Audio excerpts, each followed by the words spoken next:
Act 1. The Last Hike. Delphi, Indiana. It's a small, quiet town in the American Midwest. The kind of place where everyone knows their neighbors, and serious crime is something that only happens on television. It's a town built on community, history, and a sense of safety. But on February 13th, 2017, that illusion of safety was shattered forever, and the town of Delphi would become the epicenter of one of the most haunting and intensely scrutinized murder cases in modern American history. It was a mild winter day, and two young friends, 13-year-old Abigail Abby Williams and 14-year-old Libby German, decided to take advantage of the unseasonably warm weather. Libby's older sister dropped them off near the Monon High Bridge, an abandoned railroad trestle that had become a popular local hangout spot for teenagers. It was a place for adventure, for taking photos and exploring the scenic trails that ran alongside Deer Creek. The girls were inseparable. Abby was artistic and quiet, while Libby was bright, bubbly, and an avid softball player. Like many teenagers their age, they documented their lives on social media. As they walked along the historic bridge, Libby began posting photos of their hike on Snapchat. One photo, posted at 2:07 p.m., shows Abby walking along the tracks, bundled in a jacket against the breeze. It's a perfectly normal, happy image of a teenage girl enjoying a day off from school. It would be the last photo ever taken of her alive. A short time later, Libby's father was scheduled to pick them up. When he arrived at the designated spot, and the girls weren't there, he wasn't immediately alarmed. He called Libby's phone, but it went straight to voicemail. As the minutes turned into an hour, and the winter sun began to set, a knot of dread began to tighten in his stomach. He, along with other family members, began searching the trails, calling out the girls' names into the growing twilight. But the only response was the whisper of the wind through the bare trees.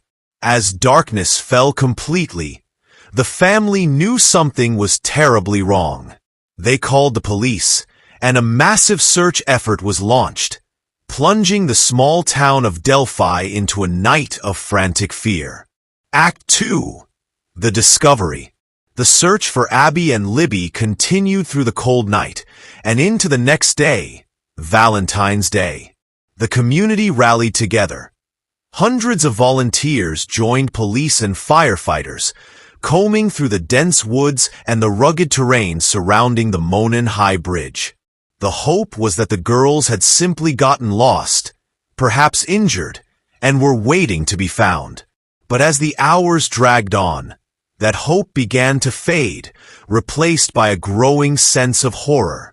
Around noon on February 14th, a volunteer searcher made a grim discovery. The bodies of Abigail Williams and Libby German were found on a piece of private property, about half a mile upstream from the bridge where they were last seen. They had been murdered. The news ripped through the town of Delphi like a shockwave. A place that had always felt safe was now the scene of a brutal double homicide of two of its own children. The community was left reeling, overwhelmed by a mixture of grief, disbelief, and a terrifying new emotion, fear. A monster was among them. The Indiana State Police took the lead on the investigation. They were tight-lipped with details, not wanting to compromise the case. They revealed very little about the cause of death or the state of the crime scene, a strategy that both protected the investigation and fueled intense public speculation. But the investigators did have a secret. They knew something that the public didn't. They knew that the killer had not been the only one watching the girls on that bridge. Libby German, in her final moments, had been watching him too. Act 3. The Ghost on the Bridge. In the days following the discovery, Investigators began analyzing the contents of Libby German's smartphone, which had been found near her body. What they found on it was both heroic and bone-chilling. Libby, sensing danger, had activated her phone's camera and had managed to capture video and audio of the man who was approaching them. In an act of incredible bravery and presence of mind, this 14-year-old girl had recorded her own killer.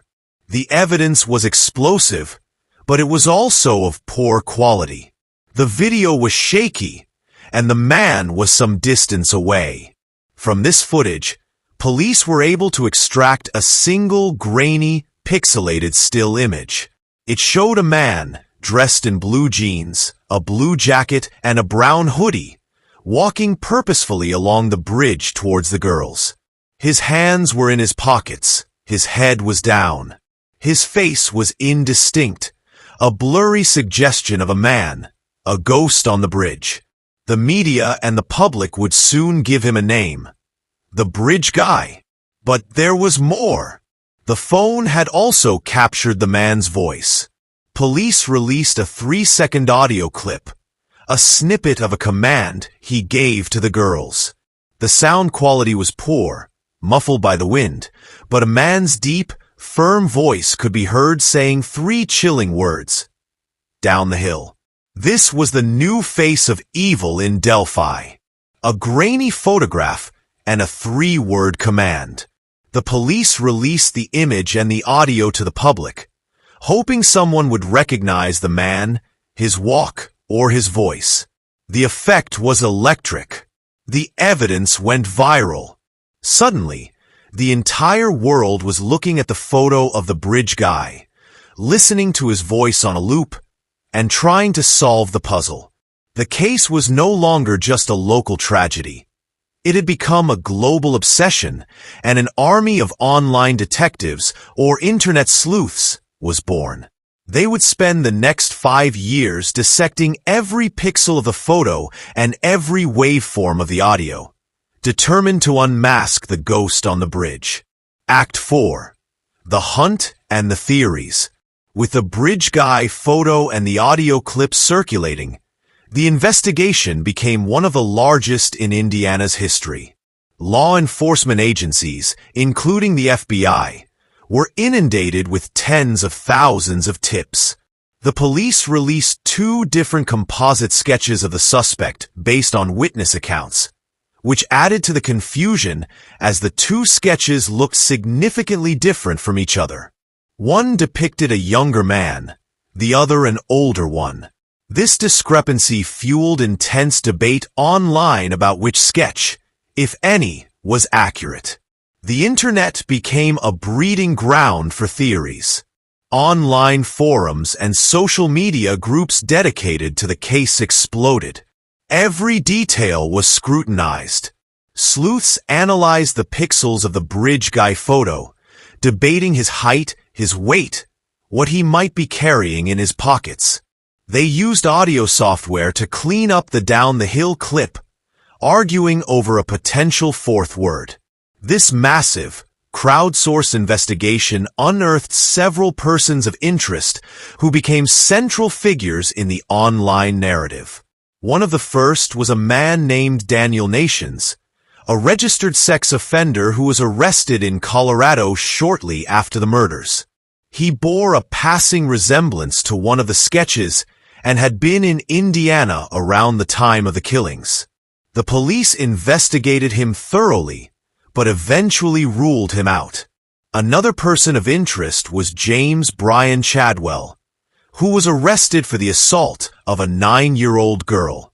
His crime bore some similarities to the Delphi case, and his appearance was also compared to the sketches, but a link could not be established. Perhaps the most prominent online theory revolved around a man named Keegan Kline. An investigation into a catfish social media profile that had been communicating with Libby German led police to Kline. He had created a fake profile using a male model's photos to interact with underage girls. while he was arrested and convicted for child pornography offenses related to this catfishing. And though police stated he was a key part of the investigation, he was never officially named as the primary suspect for the murders themselves. For years, the case remained in this frustrating state. A mountain of tips, a handful of compelling but unproven theories, and a ghost who refused to give up his identity. Act 5. The Unspent Bullet. For 5 long, agonizing years, the case remained cold. The town of Delphi lived under a shadow. The families of Abby and Libby waited for justice, and the world watched, wondering if the bridge guy would ever be caught. The police held yearly press conferences, often making cryptic statements that hinted at progress but revealed no new information. They famously stated, "We believe you are hiding in plain sight," and that the killer was likely a local, someone who lived or worked in Delphi. But despite the thousands of tips and the tireless work of investigators, no arrests were made. Then, in October of 2022, the bombshell dropped. The Indiana State Police announced that they had made an arrest in the Delphi murders case. The man they had taken into custody was not one of the well-known online suspects. He was a 50-year-old man named Richard Allen, a Delphi local who worked at the local CVS pharmacy. He lived less than 2 miles from the trail where the girls were murdered. He was, just as the police had suspected, hiding in plain sight. The community was stunned. Richard Allen was a known figure in town. He was a licensed pharmacy technician who had served countless Delphi residents, including the families of the victims. The man they had been searching for, the monster they had feared, had been living among them all along. The question on everyone's mind was, what was the evidence? After 5 years of silence, what had finally led police to Richard Allen's door? The answer, when it was revealed in court documents, was both simple and shocking. Investigators had found an unspent .40 caliber bullet at the crime scene, between the bodies of the 2 girls. Through a painstaking ballistics analysis, they were able to determine that this bullet had been cycled through a Sig Sauer P226 pistol owned by Richard Allen. Furthermore, Allen had been interviewed by police back in 2017. During that interview, he admitted to being on the bridge on the afternoon of the murders. He claimed he had seen 3 young girls, but had then left. For 5 years, this crucial piece of information, and the connection to the bullet, had somehow been overlooked. A single, unspent bullet was the key that finally unlocked the identity of the bridge guy. Act 6, Justice Delayed. The arrest of Richard Allen was a monumental turning point, but it was not the end of the story. It was the beginning of a new, complex, and often frustrating legal chapter. As Allen's case headed to trial, the prosecution and the defense began a fierce battle over the evidence and the narrative of the crime.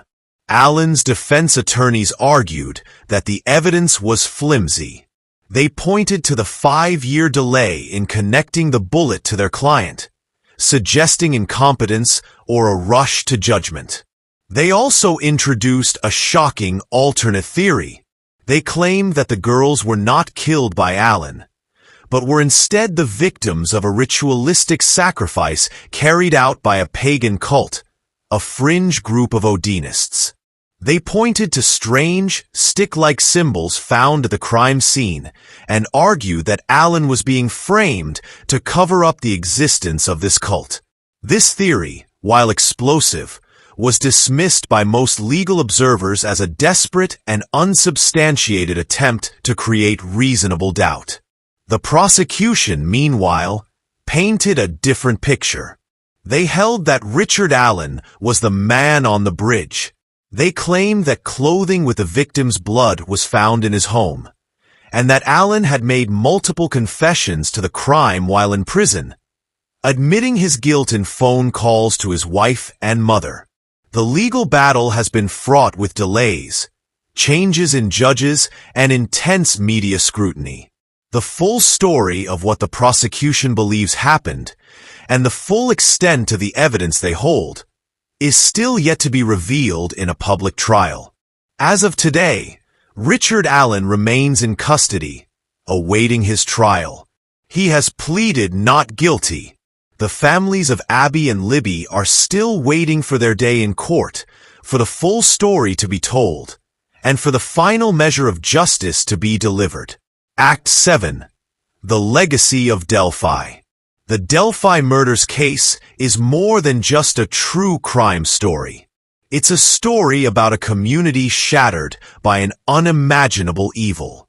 It's a story about the relentless love of two families who refuse to give up hope. And it's a story about the power of a new kind of investigation, where the lines between law enforcement and the public, between official evidence and online speculation, became blurred.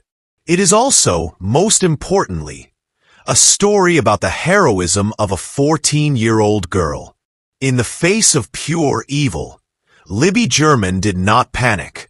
She had the courage and foresight to activate her phone, to capture the image and voice of her attacker.